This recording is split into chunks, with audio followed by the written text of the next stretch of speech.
খামের ভিতরে রাজ্য সরকারের প্রাণ ভোমরা আছে। এটা বিধানসভায় প্রতিদিন প্রতিনিয়ত কেউ না কেউ মরছে, বার্নিং ঘাটে যাচ্ছে। কদিন যায় এমএলএ সেদিনকে উপস্থিত, ওখানকার লোকাল কাউন্সিলর প্রত্যেক দিন নিয়ত মরছে কেউ না কেউ, কদিন যায়। আর.জি. কর মামলার গুরুত্বপূর্ণ আপডেটগুলো সবসময় আমরা নজরে রেখেছি। গতকাল আমরা জানি যে অনেকগুলো গুরুত্বপূর্ণ আপডেট ঘটে গেছে, আর সেই আপডেটগুলো নিয়ে আলোচনা করতে আজকে আমরা কথা বলবো বিশিষ্ট আইনজীবী আলী আফজাল চাঁদের সঙ্গে। স্যারকে আমাদের নিউজ বেঙ্গলে স্বাগত জানাচ্ছি। প্রথমে সমস্ত আপনাদের দর্শকবিন্দুকে নমস্কার। স্যার, সবথেকে যেটা গুরুত্বপূর্ণ প্রশ্ন যে আর.জি. কর মামলায় সুপ্রিম কোর্টের প্রথম যে শুনানি যেদিন হয়েছিল, সেখানে তিনজন যে বিচারপতি ছিলেন তার মধ্যে জেবি পাদ্রিওয়ালা তিনি বলেছিলেন যে তার 30 বছরের যে বিচারপতির জীবন, সেই জীবনে এই ধরনের ঘটনা তাকে অবাক করেছে। একইভাবে গতকাল বিচারপতি ডিওয়াই চন্দ্রচূড়, প্রধান বিচারপতি, তিনি যখন সিবিআইয়ের স্টেটাস রিপোর্ট দেখলেন, একইভাবে তিনি বিচলিত হলেন। কি লুকিয়ে আছে ওই খামের ভেতর, যার জন্য এত বিচলিত হওয়ার কারণ কি বলবেন? ওই খামের ভিতরে রাজ্য সরকারের প্রাণ ভোমরা আছে, ওই খামের ভেতরে মমতা ব্যানার্জির প্রাণ ভোমরা আছে, ওই খামের ভেতরে মমতা ব্যানার্জির ভাইপোর প্রাণ ভোমরা আছে। এই জন্যই বিচলিত, রাজ্য সরকারও বিচলিত, কেন্দ্র সরকার, সুপ্রিম কোর্ট যেমন বিচলিত যে একটা রাজ্যে একজন ডিউটি কর্মরত অবস্থায় একটা হবু ডাক্তার, তাকে ধর্ষণ করা হলো, তাকে খুন করা হলো। আপনি বলুন তো, আপনি বাড়িতে যদি আপনার কোনো হামলা হয় বা কিছু, আপনি কার কাছে আশ্রয় নেবেন? পুলিশের কাছে, লোকাল থানার কাছে। সেই লোকাল থানা এবং সমস্ত প্রশাসন যন্ত্র, পিডব্লিউ থেকে শুরু করে, ফরেন্সিক থেকে শুরু করে, বাঘা ডাক্তাররা, উকিলরা সেখানে প্রমাণ লোপাটে ব্যস্ত।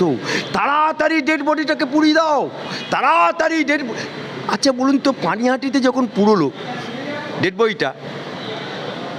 ডেড বডিটা পুরোনোর সময় তার মা বাপের সই নেই। ডেড বডিটা পুরোনোর সময় তার মা বাবা টাকা দিতে পারলো না। তার বাবা বলছে যে আমি আমার মেয়ের কাছে কি জবাব দেবো, আত্মার কাছেই, যে আমি আমার হতভাগ্য পিতা, মেয়ে ডেড বডি পোড়াতে আমার কাছে টাকা কি জবাব, সে টাকাটা দিল কে? আজকে পানিহাটির এমএলএ একটা বিধানসভায় প্রতিদিন প্রতিনিয়ত কেউ না কেউ মরছে, বার্নিং ঘাটে যাচ্ছে। কদিন যায় এমএলএ সেদিনকে উপস্থিত, ওখানকার লোকাল কাউন্সিলর প্রত্যেক দিন নিয়ত মরছে কেউ না কেউ, কদিন যায় সেদিনকে। আজকে টালা থানার ওসি, অনেকে মরছে, কদিন যায় বার্নিং ঘাটে। তার মানে অর্থাৎ ডালমে কুচ কালা হয়। এবং একটা ডেড বডিকে 3 বার করে চাদর পাল্টায়। একটা ডেড বডিকে, যে ঘরে ঘটনা ঘটেছে সেই ঘরটাকে পিডব্লিউডি অফিসারকে দিয়ে ভেঙে চুরমার করে দিল। আবার মমতা ব্যানার্জি বলছে আমি সারা রাত জেগেছিলাম। কিসের জন্য? সারা রাত জেগেছিলে তোমার প্রশাসন যন্ত্রকে দিয়ে প্রমাণ লোপাটের জন্য। This is the fact. এই জন্যই বিচলিত। তিনি বললেন যে বিচারপতিকে অনুরোধ করলেন যে এটা লাইভ স্ট্রিমিং হলে অনেক অসুবিধা তৈরি হচ্ছে। এই যে লাইভ স্ট্রিমিংয়ের ধারা হাইকোর্ট এবং সুপ্রিম কোর্টে সেটা তো চলে আসছে, তো হঠাৎ করে লাইভ স্ট্রিমিং নিয়ে প্রশ্ন আসছে কেন? দেখুন, এই যে লাইভ স্ট্রিমিং, অর্থাৎ আপনি যেটা বলছেন বা যাদের সাথে বৈঠক হচ্ছে, লাইভ হলে সেটা সারা দুনিয়া দেখতে পাবে, শুধু বাংলা না, সারা বিশ্ব দেখতে পাবে। আজকে মমতা ব্যানার্জিকে জিজ্ঞেস করতে চাই, তোমার বিধানসভায় লাইভ স্ট্রিমিং কেন করলে তুমি? হ্যাঁ, আজকে ডাক্তারদেরকে বৈঠক করার সময় লাইভ স্ট্রিমিং হবে না বলে তুমি 1 দিন না, 2 দিন না, 3 দিন না, 4 দিন ফিরিয়ে দিলে। তারপরে ডাক্তাররা যখন লাইভ স্ট্রিমিং থেকে পিছিয়ে এলো, তখন তুমি রাজি, তখন তুমি একটা দোহাই দিয়ে দিলে কি সুপ্রিম কোর্টে বাধা আছে। কালকে তো দুধকে দুধ, পানিকে পানি করে দিল যে সুপ্রিম কোর্টে কোনো বাধা নেই, আমার হাইকোর্টে লাইভ স্ট্রিমিং হয় সমস্ত জায়গায়। Digital India, this is the digital India.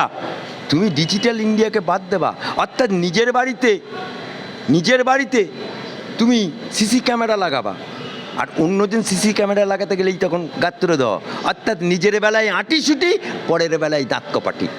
এত ঘটনার পরেও আমরা জানি যে সন্দীপ ঘোষকে শোকজ করা হয়েছে, কিন্তু এখনও তার রেজিস্ট্রেশন, মেডিকেলের যে রেজিস্ট্রেশন সেটা বাতিল করা হয়নি।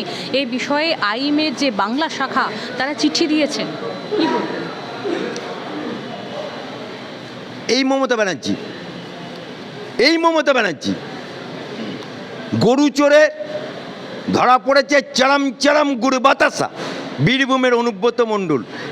এখানে নাকি বাঘের বাচ্চা ছিল, তিহাড় জেলায় বিড়ালের মতো ম্যাও ম্যাও করছে, সে এখন জেল খাটছে, তার মেয়ে জেল খাটছে। এখনো পর্যন্ত বীরভূমের সভাপতি তৃণমূলের বাদ দিয়েছে, দেয়নি। হ্যারিস পার্থ চট্টোপাধ্যায় শিক্ষামন্ত্রী, তাকে বাদ দিয়েছে। হ্যারিস বালু খাদ্যমন্ত্রী, তাকে বাদ দিয়েছে, দেয়নি। সুতরাং ওরা যে যত চুরি করতে পারবে, যে যত পা চাটতে পারবে, যে যত দালাই লামা করতে পারবে, সে চুরি করুক, ডাকাতি করুক, খুনচাই করুক, যা খুশি করুক, দেবে কি করে, বাদ দেবে কি করে? অর্থাৎ নিজের ঘরেই চোর, তো অপর চোরকে কি করে শাসন করবে? স্যার, এই ঘটনার পরিপ্রেক্ষিতে আর কারা কারা সিবিআই এর র্যাডারে আসতে পারে বলে? তৃতীয় দিনের মাথায় লাইভ স্ট্রিমিং ছাড়া যখন তারা রাজি হলেন যে হবে বৈঠক, তো তখন হলো। কিন্তু প্রশ্নটা থেকে যাচ্ছে যে এই যে জুনিয়র ডাক্তাররা বলছেন যে তারা বিরাট সাফল্য পেয়েছেন, এই সাফল্যটা কি সত্যি এসছে? এতে কি যে অবশ্যই সমাধান হবে। সমস্ত কিছু দিয়ে আজকে বাঙ্গালকে কাঙ্গাল করে দিয়েছে। শিল্প মরীচিকা, শিক্ষায় দুর্নীতি, অপার বাড়িতে টাকা গুনতে মেশিন আনতে হলো, খাদ্যমন্ত্রী জেলে, মেডিকেল তাতেও দুর্নীতি, তাতেও মেডিকেল মাফিয়া। তা এই থেকে নিস্তার একটাই, বাংলার মানুষ চায়, we demand justice. Mamata Banerjee পদত্যাগ করো। মুখ্যমন্ত্রী নিজেও বলেছেন যে আমিও জাস্টিস চাই, আমার কেউ বন্ধু নয়, আমার কেউ শত্রু নয়। কিন্তু পাশাপাশি আমরা দেখছি যখন সুপ্রিম কোর্টে গতকালের শুনানি চলছে, সেখানে একটা বিরাট সংখ্যক আইনজীবী রাজ্যের পক্ষে দাঁড়িয়েছে দোষীদের নির্দোষ প্রমাণ করার জন্য।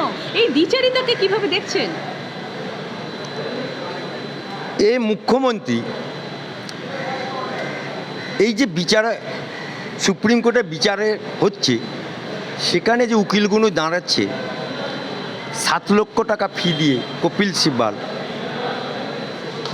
এ টাকা মমতা ব্যানার্জির বাপের টাকা না, এ টাকা মমতা ব্যানার্জির স্বামীর টাকা। ও সরি, স্বামী তো হবে না, ওনার তো বিয়ে হয়নি। তো এ টাকা ওনার ভাইপোর টাকা না, এ টাকা নবান্নে চাপায় না, এ টাকা কালীঘাটে চাপায় না, আপনার আমার জনগণের টাকায় আজকে প্রথমে 21টা, তারপরে 34টা, শুধুমাত্র ধর্ষকদেরকে বাঁচানোর জন্য। ऐसा दिन ज़्यादा दिन नहीं चलेगा।